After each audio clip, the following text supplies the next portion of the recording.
तो क्या पूर्व गवर्नर रघुराम राजन कांग्रेस के नए डॉक्टर मनमोहन सिंह बनने जा रहे हैं? यह सवाल पूरे देश के सामने खड़ा हो चुका है, क्योंकि जिस तरीके से कांग्रेस की भारत जोड़ो यात्रा में पूर्व गवर्नर रघुराम राजन शामिल हुए और राहुल गांधी के साथ कदम ताल किया, तो सोशल मीडिया पर रघुराम राजन के राजनीति में जाने की चर्चा तेज हो चुकी है। क्योंकि भारत की अर्थव्यवस्था के अलावा कई सामाजिक मुद्दों पर रघुराम राजन अपनी राय व्यक्त कर चुके हैं, और जिस तरीके से रघुराम राजन ने राहुल गांधी के साथ भारत जोड़ो पदयात्रा में कदम ताल किया है, उससे भारतीय जनता पार्टी ना सिर्फ नाखुश है बल्कि नाराज भी है और परेशान भी है।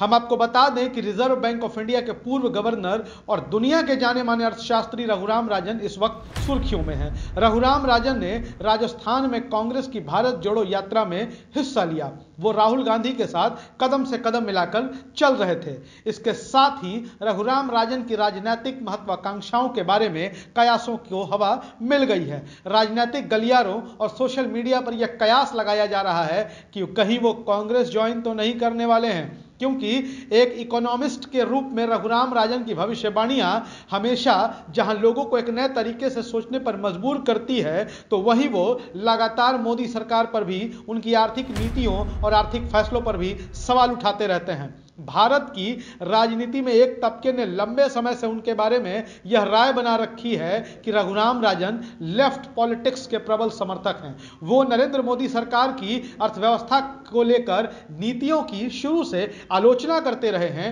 वे नरेंद्र मोदी सरकार के विरोधी माने जाते रहे हैं। अब राहुल गांधी के साथ उनकी नजदीकियां इस बात को हवा दे रही हैं कि कहीं वो कांग्रेस के नए डॉक्टर मनमोहन सिंह तो नहीं बनने वाले हैं। हम आपको बता दें कि रघुराम राजन कई विषयों पर अपनी राय रखते हैं। राजन सरकार के साथ सांठगांठ वाले पूंजीवाद से लेकर सांप्रदायिक हिंसा तक विभिन्न सामाजिक मुद्दों पर मुखर रहते हैं। आपको हम मिसाल के तौर पर बताते हैं, अगस्त 2014 में उन्होंने एक भाषण दिया था। रघुराम राजन ने उस वक्त कहा था कि विकासशील देशों की ग्रोथ के लिए सबसे बड़े खतरों में से एक मिडिल इनकम ट्रैप है, जहां सांठगांठ वाला पूंजीवाद एक कुलीन तंत्र बनाता है और ग्रोथ को धीमा कर देता है। रघुराम राजन का मतलब था कि मिडिल इनकम ट्रैप में अमीर और ज्यादा अमीर होता चला जाता है, लेकिन गरीब वहीं के वहीं रह जाते हैं। रघुराम राजन ने आगे यह भी कहा था कि चुनाव के दौरान यह बहस का एक प्रमुख मुद्दा होना चाहिए। यह आज भारत में जनता की एक बहुत ही वास्तविक चिंता है। इस जाल से बचने के लिए और लोकतंत्र को मजबूत करने के लिए हमारे नेताओं ने 60-70 साल पहले हमें अंग्रेजों से आजादी दिलाई थी। हमें सार्वजनिक सेवाओं में सुधार करना चाहिए। विशेष तौर पर रघुराम राजन गरीबों से जुड़ी बातें खूब करते हैं। आपको हम बता दें कि रघुराम राजन ने वर्ष 2013 में आरबीआई गवर्नर के रूप में कार्यभार संभाला था।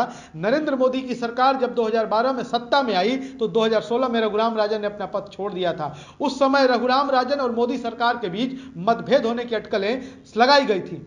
रघुराम राजन ने मोदी सरकार के साथ काम करते हुए उनके कामकाज की आलोचना करने में जरा भी संकोच नहीं किया था। एक बार हिटलर का हवाला देते हुए उन्होंने कहा था कि ऐसा नहीं है कि एक मजबूत सरकार हमेशा सही दिशा में ही चलती है। राजन ने नरेंद्र मोदी सरकार के नोटबंदी के फैसले की भी खूब आलोचना की थी। तो ऐसा लगता है कि रघुराम राजन कांग्रेस के नए डॉक्टर मनमोहन सिंह बनने वाले हैं और जल्द ही वो कांग्रेस में शामिल होकर अपनी नई राजनीतिक पारी की घोषणा कर सकते हैं। रघुराम राजन क्या करेंगे ये तो वही बता सकते हैं, लेकिन फिलहाल अटकलों का बाजार गर्म है और अटकलों का मजा लेते रहिए। भूषण ज्वेलर्स, अनमोल रिश्तों के लिए।